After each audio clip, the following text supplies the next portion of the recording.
Hello, everyone. Welcome to another episode of Marketing Leaders. My guest today is Mitch Jackson. You want to know about Mitch because he has an incredible sets of skills. My gosh, between law, everything related to tech, web, and law, and now, at least, but not less, digital marketing, content marketing, social media marketing, like crazy. I've never seen that, honestly, and I'm living in the US for the past 10 years now. So I'm so thrilled to welcome you today, Mitch. Thank you, Karine. I did a summary to the audience of the impressive things you've done, coming from a personal injury lawyer that I think you still are, to all those things, great things you're doing in marketing. So just before we start, give us just a little bit of introduction and background about you. Well, first of all, I am even more so impressed by you and what you're doing. I love your work. I love your content marketing efforts, sharing with professionals how we can share our brand on the different platforms. So, you left out running and paddleboarding. Those are the two things I'm most proud of. But in the legal and digital worlds, I'm a trial lawyer, 36 years of trying cases here in Southern California. I love bringing into the digital space many of the things that you and I have experienced in litigation and trial. I think it's really important with Web3, AI, and the Metaverse technologies right now for professionals to wrap their arms around and embrace these technologies, bring them back to Web2, to traditional digital and social media marketing, but also push the envelope to build new brands, to offer new services, and to create better client experiences. That's why I'm on shows like this with you. I just really think it's important that we have meaningful, open conversations, the good of everything we're going to be talking about, and the bad, the friction, the challenges, the time we need to spend to learn this stuff.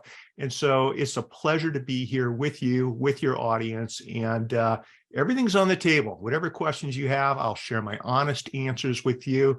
That's amazing. We talked about before going live, I shared with you, my grandmother is from a little town outside of Paris. So I have a particular, awesome. relationship with the people of France. And it's one of our favorite places for my family to visit. We've been there 5 or 6 times over the last 15 years. So it's good to be there with those amazing human beings. It's good to be here with you on digital, and let's do this. Thank you so much. Thank you, Mitch. So I'm going to go straight to the point. You are a lawyer receiving tons of awards in, if you correct me if I'm wrong, in the personal injury field. You are an outstanding digital marketing consultant. You are a speaker. You're an advisor. You're a consultant.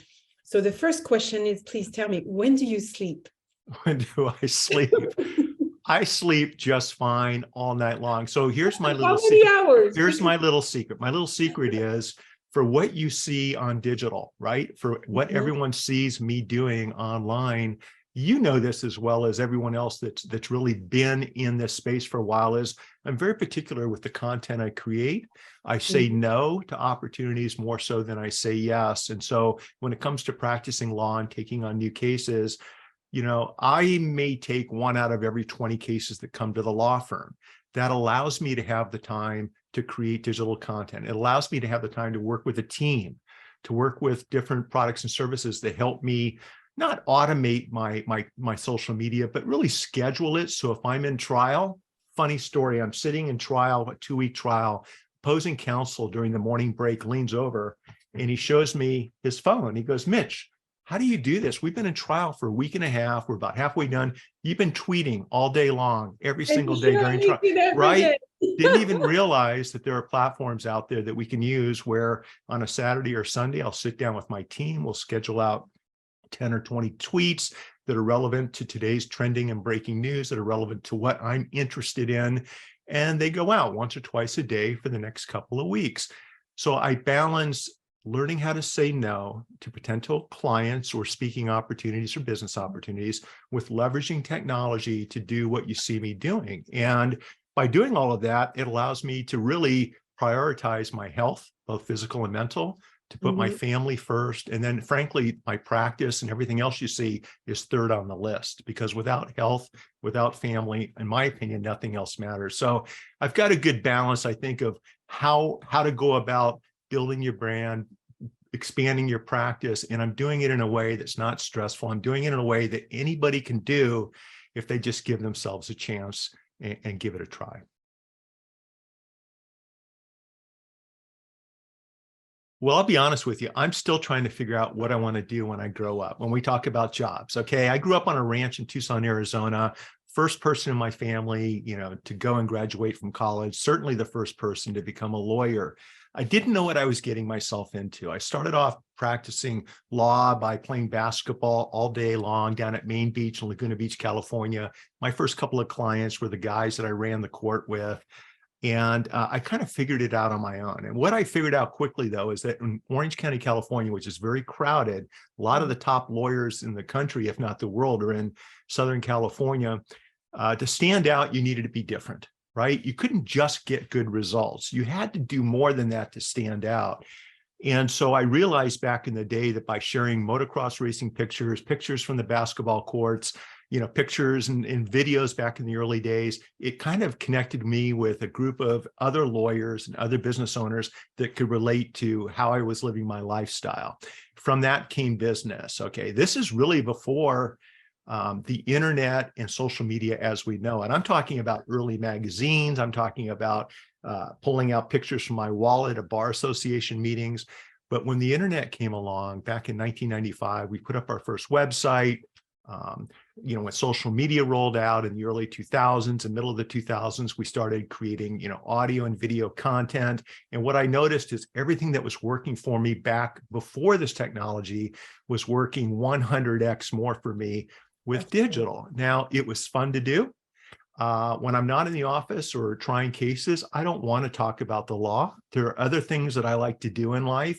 And I realized that by sharing my brand, by sharing who I am on the different platforms in this fashion, it allowed me to connect with other people like you. You and I are both interested in content marketing. We're interested in adding value to our community through digital content. We would not have ever met had it not been for me testing the waters of digital, seeing what worked, continuing on a consistent basis to create this content, and really just kind of embrace who I am, both the good and the bad. I made a lot of mistakes, right? On digital, said things I shouldn't have said, don't always think things through. And to answer your earlier question, that's probably why a lot of lawyers maybe hit the brakes a little bit before doing a live video or before doing a live interview on a podcast. And all I'd like to share with everyone is that none of us are perfect. We all make mistakes, right? We all will put a sentence together that's not grammatically correct, and it's okay. What I've learned is that by showing who you are, your human side, by being real, especially as a professional, that's what connects you with people. And once I was able to give myself permission to embrace that kind of mindset, 15 years ago, 20 years ago, from that point forward, everything else has just exploded. So I've never been just a personal injury lawyer. See, back in the day, and to this day, we handle catastrophic injury and wrongful death cases, but I also handle a lot of complicated business litigation cases. When social and digital rolled out, we purposefully pivoted the firm a little bit to help online entrepreneurs and business owners make the right kinds of decisions, legal decisions, in these new digital spaces. Over the last couple of years with Web3, AI, and the Metaverse, we're doing the same thing. We are consciously, intentionally pivoting and embracing these new technologies, adding our legal experience into the conversation to help creators and entrepreneurs make the right business and legal decisions moving forward. So it's an evolving process, which kind of keeps it fun. I don't know how many lawyers you've met or your audience has met who's been doing this for 3 decades. And I'm more excited to get out of bed in the morning and help a legal client than I've ever been in my life. Most of the lawyers I know after 10 or 15 years are burned out. So I think by kind of approaching the practice of law and embracing these new technologies in the way that we're going to talk about, it keeps life interesting. It keeps the practice vibrant. It keeps your mind working because we're learning new things. We're learning new approaches. We're taking established old communication techniques that we use in arbitrations, mediations, and trials, storytelling, for example, and we're incorporating them into our everyday Web3, Metaverse, and AI content creation efforts. To me, it's a natural transition that I am just loving. And frankly, there's not enough time in the day because I just want to keep on going. I don't want to put my head down on the pillow and go to sleep, but you and I both know that's critically important. So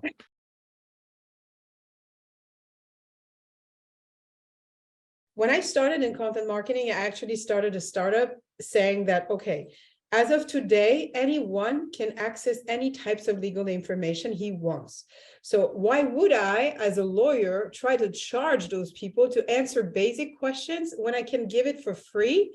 yeah. Make them things on their own that if they want to find their answer to the questions, go be my guest, do it. And then at some point, they will notice that they need someone else than just basic information. But at least I won't spend my time teaching them that they need a lawyer for something they don't even realize they do. So I created those encyclopedia of law for all. I had a PhD and I teach law at university. So for me, it was natural. And here is the point. Sorry for the long story behind the question. No, I love it. But the thing was, I realized that there was a major shift between a gap, I would say, lawyers and digital marketers. Digital marketers are at the time, and we were back in 2009, were dying to get content, and they understand the value, the economic value of content in their overall digital strategy. On the other side, lawyers, they creating content every single day. They're great natural born speaker, like storytellers, can talk about like in 2 minutes or 2 hours in the same topic and write it the same way with no limitation. And I said, come on, there has to be a way to connect those two things. And I tend to think that lawyers were the best content marketers ever, as long as they wanted to become one. So that's why I created this whole platform. My question to you is, why is there so few lawyers who understand that they could kill at digital marketing if they wanted to do so? I don't know. I mean, it's crazy when you think about it. And I'm so glad to hear you say that, because I think it's a couple of different things. It's probably the training that we have as lawyers. We don't want to come across and make a mistake. We want to do our due diligence. We want to overanalyze things that don't need to be overanalyzed, right? This isn't a summary judgment motion. This isn't a complicated legal issue. I'm doing a casual interview with you. We're having a conversation. The outcome doesn't, I mean, in the scheme of life, I want the outcome to be great. I want people to really enjoy this content. But let's just say you're having a bad day, I'm having a bad day, and the interview doesn't go well. You know what? The sun's going to come up tomorrow. It's good. Life goes on. I'm not worried about it. It's not like we're losing a case. But here's the thing. What I have noticed is when you have the right people creating content together, magic happens. And so I think the first thing is lawyers are afraid of looking bad, of saying something, putting their foot in their mouth, and there's no need for that, right? Most lawyers on a bad day, on their worst day, are better, I think, when it comes to storytelling, when it comes to analyzing a trending news topic, than most other people. And so you need to give yourself permission, right, to put yourself out there. The other thing is, I think some lawyers think they're losing business. If I answer all of these questions, if I put content out there, then why would someone want to hire me? And that's the complete wrong way of looking at creating content, right? What happens is if you add value, people start to know, like, and trust you. People start to look at you as the perceived go-to expert in that area. And on the simple things, sure, they can now, for example, go to ChatGPT and get a great answer, generally speaking, to most of the basic legal questions. Frankly, even some of the more complicated legal questions, right? Google too. But what happens is most consumers don't want to do it themselves.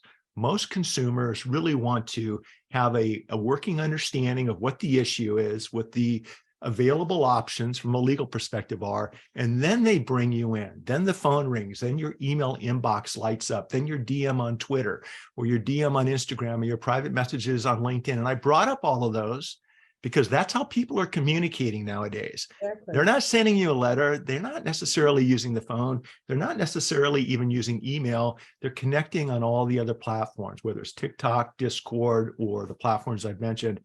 And they reach out to you to retain you, to help them take that legal issue, over the hump, to help them get sleep at night. So I think for all of those reasons, we're not seeing a lot of people embrace and leverage the power of this technology. And I think when we're looking at Web3, AI, and the metaverse, meeting clients in a beautiful virtual conference room, which has been a big hit with our clients, by the way, right? Not a lot of lawyers are doing that.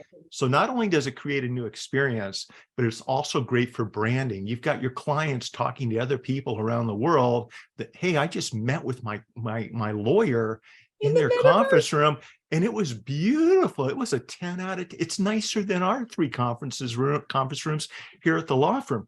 And so I think for all of these reasons, they self-limit their opportunities. And I have a blog post coming out tomorrow, which talks about why it's really important for lawyers and other professionals to really embrace this technology, not only to create better client experiences, but also to build their brands. And I think the lawyers that do this, and the professionals that do this, and the business owners and entrepreneurs that do this are the ones that are positioning themselves for long-term success in business and branding. And those that don't will be, over the next 3 to 5 years, they'll be an afterthought, generally speaking, not in all cases, but generally. And so I don't want to see that happen to any of my friends or any of my community members. So that's probably why you and I, feel sometimes like we can lead a lawyer or a professional to water, but we can't make that professional drink. And I'm done with trying to make other people drink. What I want to do is I want to embrace this technology, use it, and continue to add value to the community.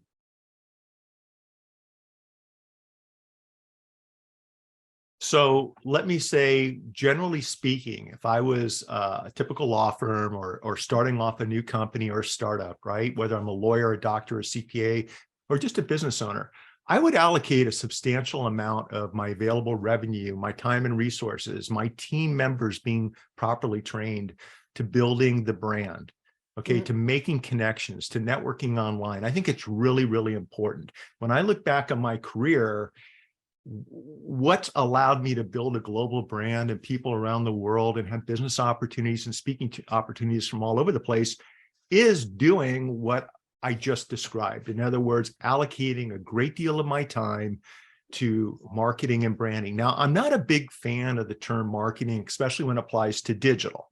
We're talking about the same thing. It is marketing, but I look at it more as relationship building. SEO, right? Search engine optimization. A long time ago, I coined the phrase social engineering optimization. It has more to do with social relationships in my view. And as a lawyer that's trying to walk that talk, it surprises a lot of people because most people are used to late night lawyer television ads, right? And I don't like those. They don't work on social media. They shouldn't work on social media. So I've kind of taken a different approach. So the short answer is, I think a substantial amount of your annual business building budget, and this includes bringing your team members in and teaching them how to interact and respond to questions and use a lot of this technology. I think the more you can spend to do that, the better off you're going to be 3, 5, 10, 20 years down the line. With respect to my firm, a little bit different. We have our marketing and advertising budget is almost zero, believe it or not, okay? And I just want to be honest with people. What we've done is we laid that foundation. We've allocated with team members how to handle different aspects of what you see each day. And we're in a unique position where we're at the other end of the spectrum, where we've got this global network and brand set up. Our channels are firing on all cylinders, other than one that's kind of changed drastically over the 6 months.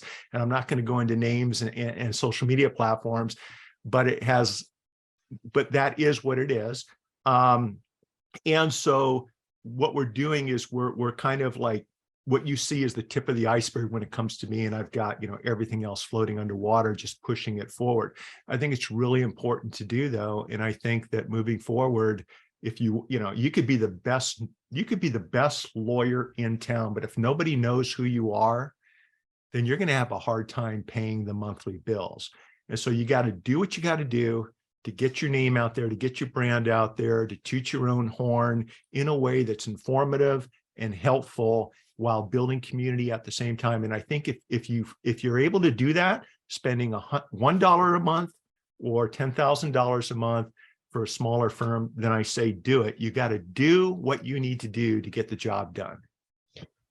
Amazing answer. And another question based on this answer, how would you ventilate the difference between working on the corporate brand of a law firm, which is often the case, the name of the partners together, Sure. or brand new name, and the personal brand itself of the lawyer? And it's a very tricky question because as of today, I think if I was the marketing manager of a law firm, I would spend a lot of time thinking, do I need to promote my corporate brand or my two lawyers, stars lawyer in my firm, and go fully onto a blog around them, a YouTube channel around them, a podcast with them? How would you do that? Well, first of all, I would do an inventory as to who in the firm might we want to highlight. Do they have the types of personalities that would complement a digital brand? That's the first thing, because some people they just don't. They just don't, right? And so you probably shouldn't put them out as the face of the law firm. But I'll tell you, when I look at entrepreneurs, whether you like these people or you hate these people or you feel indifferent about these people, when I talk, when I mention Jeff Bezos or Bill Gates or Mark Zuckerberg or Virgin Atlantic's Richard Branson, right? Just mentioning the names of these people bring out the emotion of the consumer. It brings out your trust or distrust in the company. And I think it's critically important to blend the two. And that's what I'm getting at. For example, you can have a law firm where you're marketing their brand, their image. It's a corporate identity that people can relate to and trust. Large corporations, for example, if I, at least here in the States or here in California, if I say In-N-Out Burger, okay, people just start salivating over a good hamburger. It's a hamburger chain here in Southern California, and it's branching out across the country. In-N-Out Burger, I don't know who the owner of In-N-Out Burger is, but when someone says In-N-Out Burger, I think of palm trees, California, and a good burger, right? Especially if you like burgers. Imagine if the owner of In-N-Out Burger was somebody that was active in the community, trying to make a difference, trying to help society be a better place, had a good outgoing personality, or someone in the firm or the company had those qualities.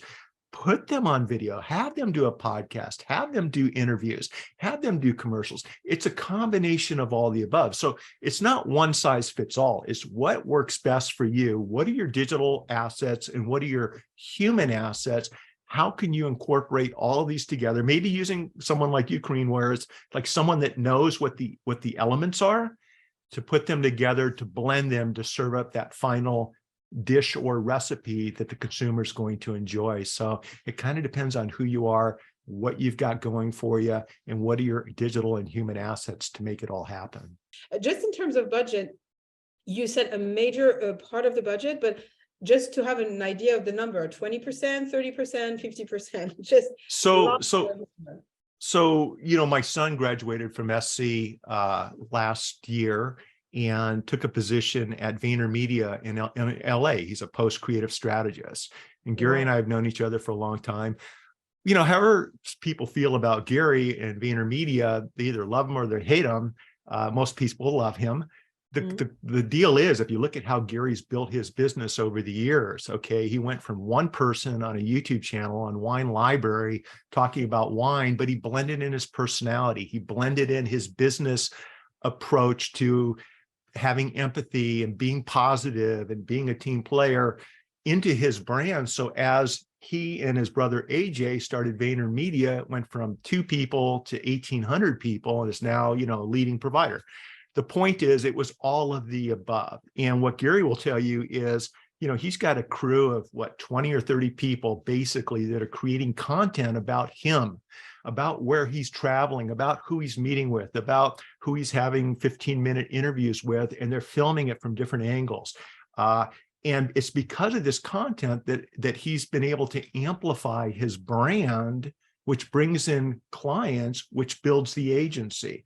So what I would suggest, if I was starting all over again, and with the revenue that I had coming in my first 5 years of practicing law, which wasn't a lot, because I started off on my own and I just hustled and made it happen.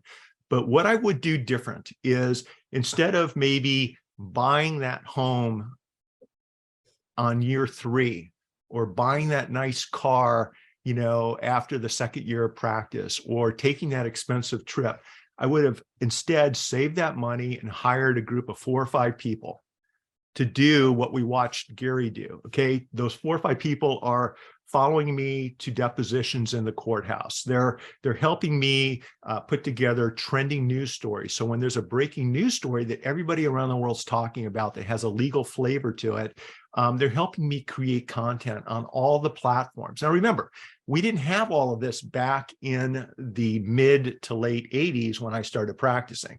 So I don't feel like I missed out on anything. I had to do it the hard way, one at a time, right? But I think in today's world, you give me 4 or 5 people.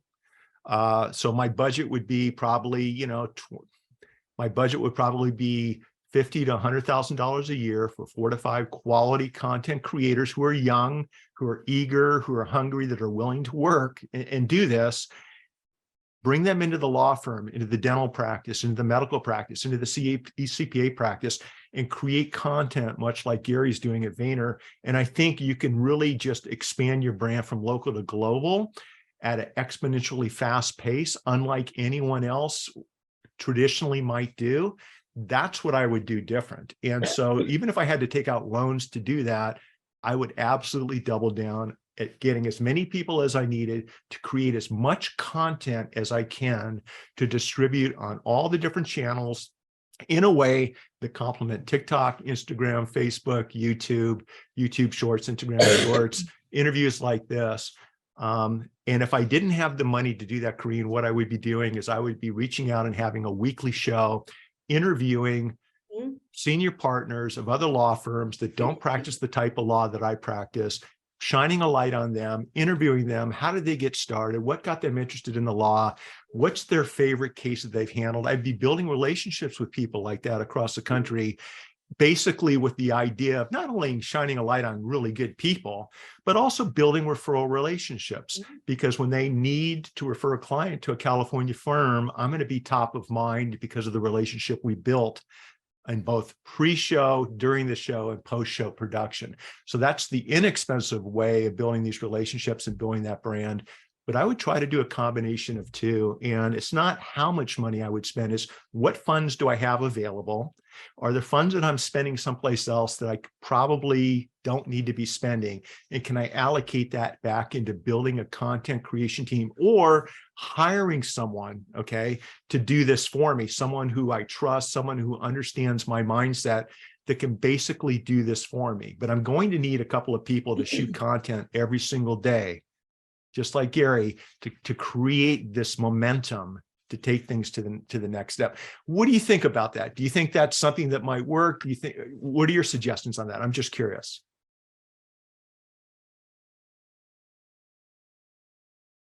So No, yeah, so it depends on don't what kind, hear- well, it depends on what kind of brand you want to build too, right? So here's the thing.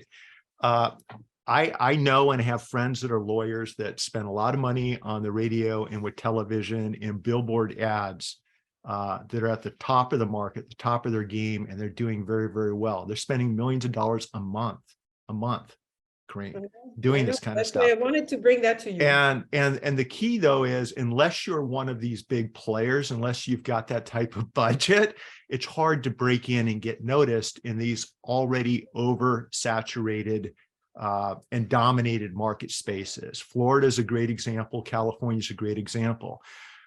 Having said that, for most people, right, for most people that don't have those types of advertising budgets, and by the way, I don't think it's A or B. In other words, you don't, let's say you're successful with radio or television or billboard, or you enjoy that type of advertising, which I never have and never really did. That doesn't preclude you from also dipping your toe and playing in the digital marketing and advertising sandboxes. You can do both, right? In fact, the best blend the both together. Those that are doing traditional marketing, there's a digital component. I mean, on the Super Bowl ads yesterday here in the United States, what I was looking for is how many of these ads are bringing people back to their website, their Instagram account, to some type of ongoing engagement to keep the relationship moving forward. And very few companies were doing this. And it was kind of disappointing to me.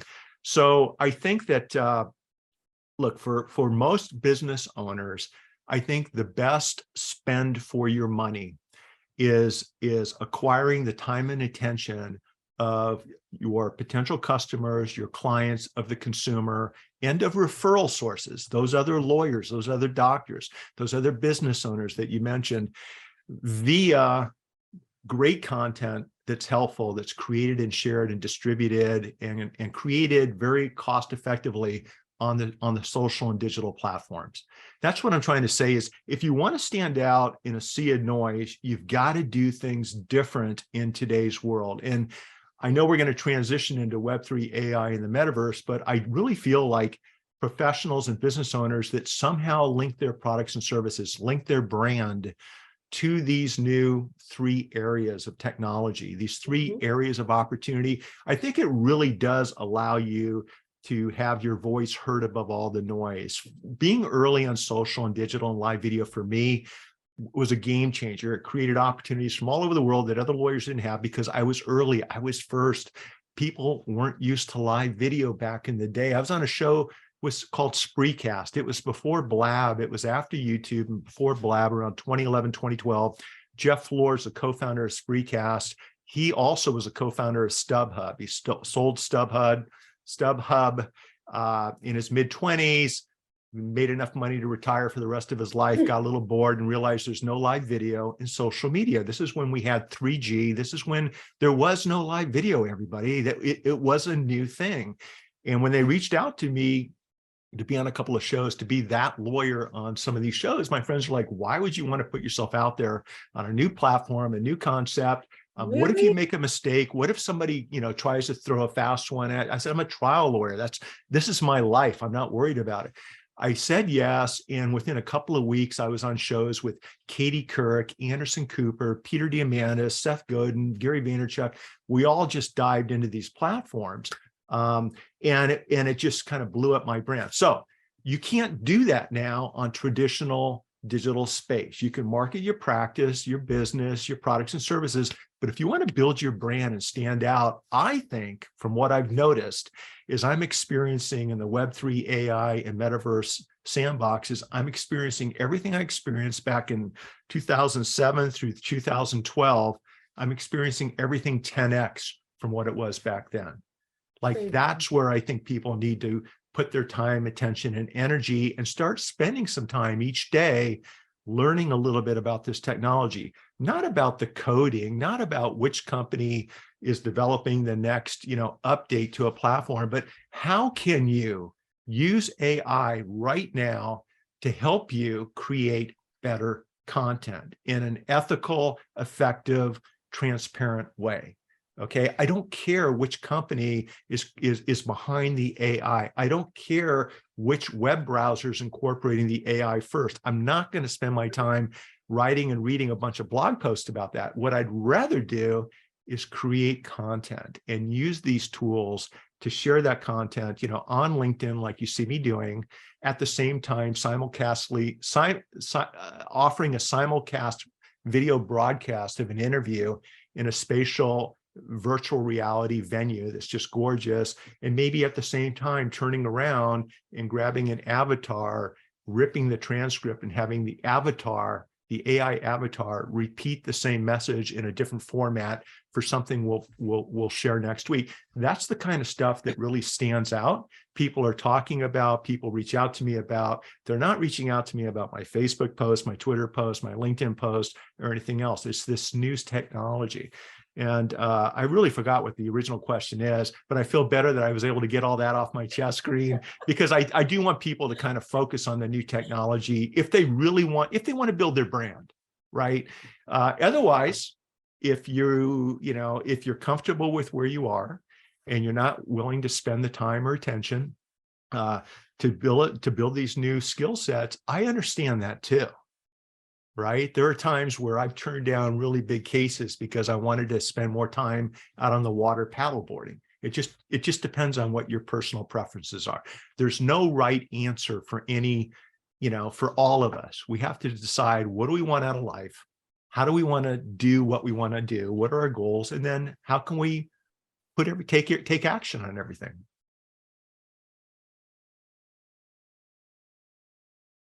First, it would be smart for lawyers to get to know how these things work, to use it for their own content, and to use them also for their own process within the company. Because I think AI, for all the repetitive tasks that we have as a lawyer, is a game changer for the legal profession, not only for their marketing. So my point on that, if a lawyer had to say, okay, I'm convinced, I'm listening to Mitch Jackson, I'm convinced I'm going to deep my toe into the Web3 and Metaverse and AI waters. How do you recommend them to start? For their law practice, for their marketing? Do what I'm doing, for their future customers and new area of law they could take over in? What should they start? So I'm really glad, Karine, you asked that question, because that's when you see me creating content, that's what I'm creating it around. In other words, I want to bring my community into these spaces. Don't recreate the wheel. And look, liability and legal issues are around in everything we do. Geez, if we were worried about being sued, if we were worried about being exposed to liability, we wouldn't get in our car in the morning and drive down the street to Starbucks, right? Potentially getting in an automobile accident. We wouldn't start a business where in the United States, on an average, your typical business owner is sued 3 times in his, her, or their business lifetimes. I think it's a lot more than that with digital now. But the point I'm trying to make is what the same challenges I'm seeing right now with AI, Web3, and the metaverse, I saw with the internet when it first rolled out. I saw with social media and cloud-based services. Napster, was deemed to be illegal, but now everybody's using Spotify and Netflix. Same type of concept, except there are licensing rights and IP is protected. So it's an interesting time to be alive. Here's what I would suggest. I gave a keynote in Toronto to a large legal conference. We had 20 different countries represented. We had 30 states in the United States represented. And I talked about Web3, AI, and the metaverse. And what I noticed in talking to people afterwards is they weren't familiar with a lot of the terms that we use every day.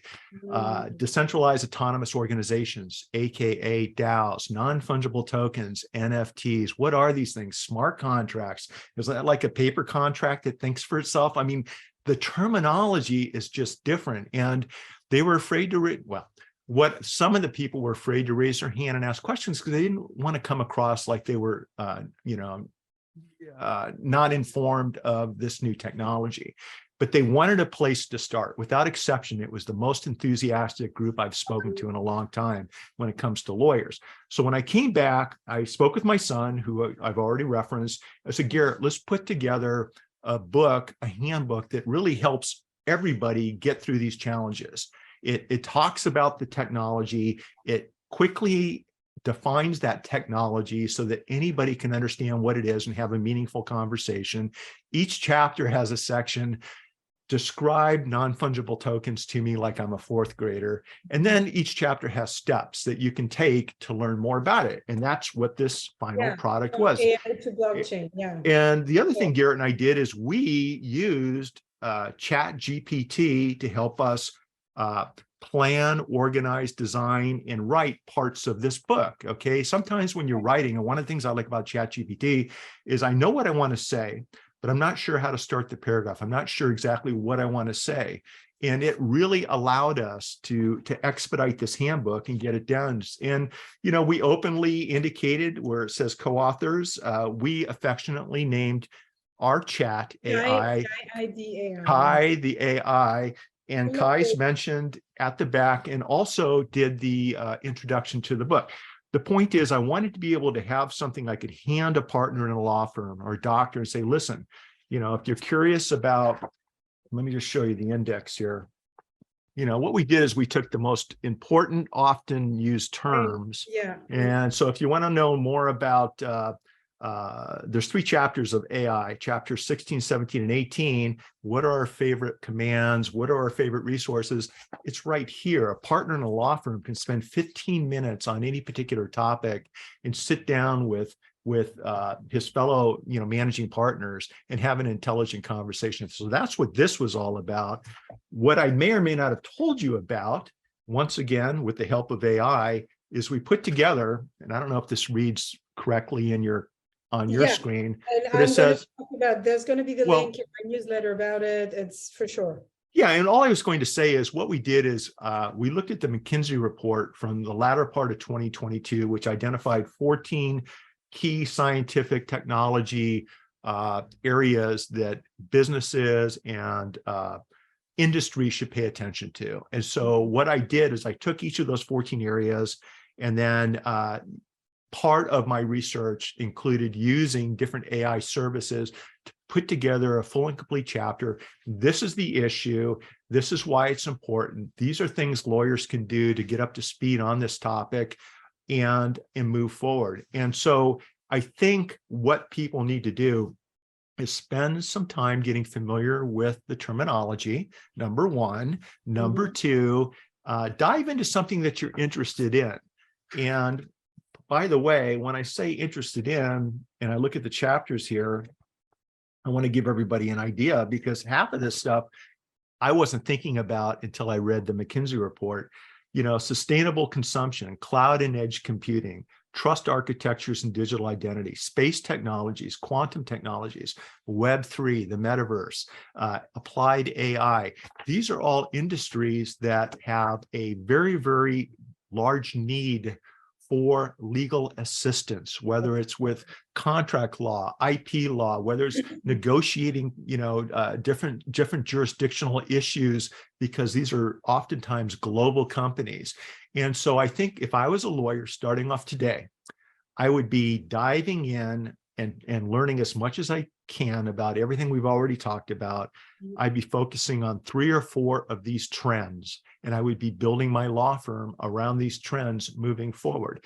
It's already changing the world, just like the printing press, democratized the creation and distribution of books, just like the automobile replaced the horse and buggy, just like the internet has opened up our worlds and created, a closer community with people from, the plains of Africa to the beach in Southern California. Anybody that's got one of these in their hands, has instant access to more information than, the president of the United States 40 years ago in a second. And then when you add AI into that, it democratizes information. So I think whatever we decide to do moving forward, I think it's really important to incorporate these technologies to spend less time learning and more time doing, so that you can add value. Once again,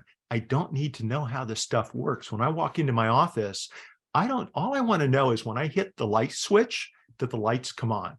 I don't really care, other than from an environmental standpoint, because it does matter to me, but the way the electricity is generated, shared to our building, wired and put into our building, none of that matters to me if I just want the lights to come on. And I think with AI and Web3 and the metaverse, the same approach mindset can be used. I don't need to know everything about how this stuff works. I need to embrace it and use it as a tool, an intelligent tool, to add more value to my clients. That's what I'm doing. Now, I am interested in the ethics, the intellectual property issues, right? With the data sets that we're using. I get all of that, but people are working on that. It's not my job to go down those rabbit holes and research all that. I don't have the time. Do I research IP violations on some of these class actions, which I'm not a lawyer in, or do I spend 2 hours paddling around the island in Dana Point? I'm going to take paddling every single time. So that's kind of where my mind's at on this stuff.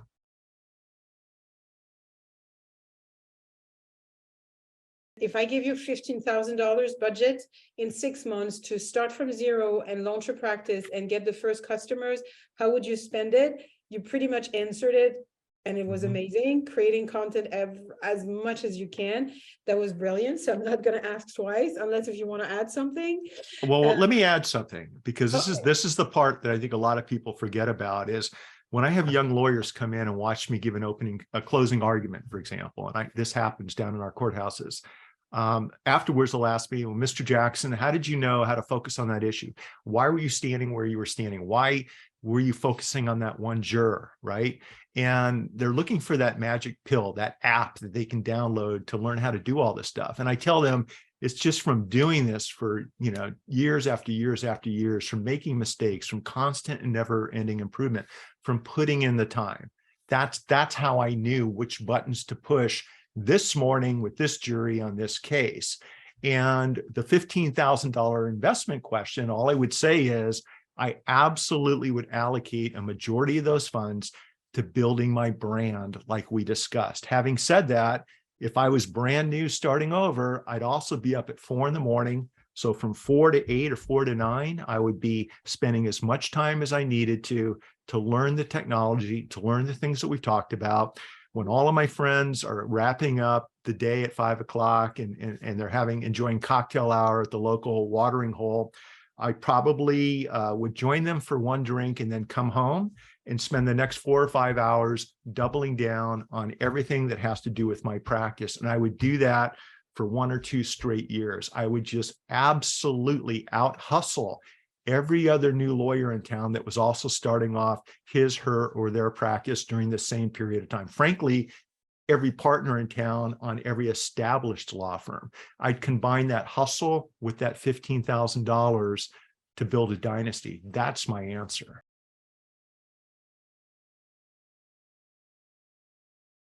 Well, I lived through the internet browser wars. I lived through the 90s and watched major tech companies come and go as one tech company would buy the other tech company and absorb it into their product inventory, right? And we could worry about what you just said all night long, and none of us are going to have the answer until a judge makes a decision, until the government makes some kind of decision, or a jury comes back with a decision.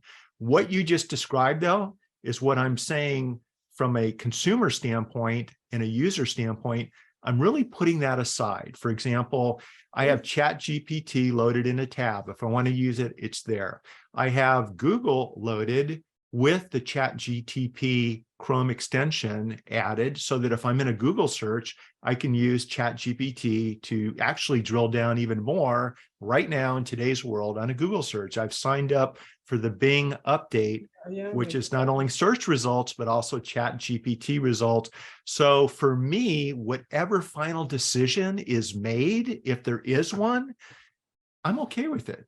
Like, in other words, it's not I don't have a dog in the fight. What I want is to be able to have the ability to use technology to better serve my clients. I'm going to let everybody else fight over that. And now, if I was a lawyer representing one of these companies, it would be a completely different mindset and approach. And I haven't given it that much thought. But look, we're in a time right now where as much as the internet changed business in the world, I see these 3 technologies, Web3, Metaverse, and AI, changing everything we know 10x. And because of that, there's a lot of money involved. There's a lot of politics involved.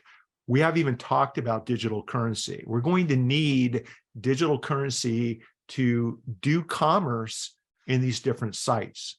And so I don't know how everything's going to wash out, as far as where we're going to land on all these issues. I do know that it's going to be an interesting ride for the next 10 to 20 years. Oh, yeah. And I do know that AI will be a part of that. In other words, right now, you could type that question into ChatGPT with an appropriate prompt, crafted the right way, and probably get a pretty good idea on what the tendencies are with state and federal governments on antitrust issues involving this type of technology, you could probably get a pretty good idea of where we're going as to how IP law is going to progress when it comes to trademarks and copyrights, when it comes to transformation versus fair use issues. It's going to help expedite answers and solutions or outcomes to all the above. And the lawyers will obviously be a big part of that. And I'm curious to see what happens. Having said that, the blog post that I have dropping tomorrow, Karine, would have taken me 3 to 4 hours, or my team 3 to 4 hours to craft. Okay. Yeah. It's a good one. It's a good one. It took 30 minutes. 15 minutes. My goodness. 15 minutes, right? And so we're going to let it sit and marinate.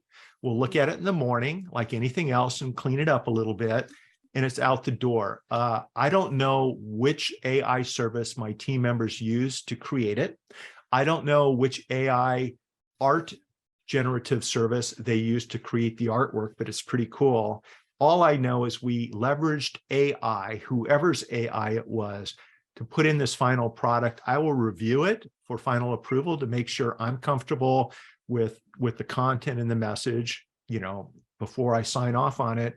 Mhm. But that's where my focus is. And that's why I don't want people to get hung up on, you know, knowing all the nuances when in fact, it doesn't really matter to do the things that you and I have talked about today. That's phenomenal. I think we could spend hours talking about We this. could, Maybe we there's going to could. be a round two. You know what? I would hope so. love- Well, let's do a round two, but when you're in California, and we'll Yes. do it out on the paddle boards out on the water. How's that sound? Goodness.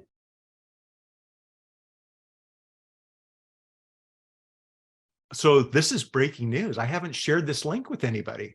So Oh. my tradition, you know, people can connect with me over on my blog, mitchjackson.com. That's where I share a lot of this content. I'm also doubling down on LinkedIn right now because I'm not real happy with somebody who's running another platform. So I'm redirecting my energy over on LinkedIn.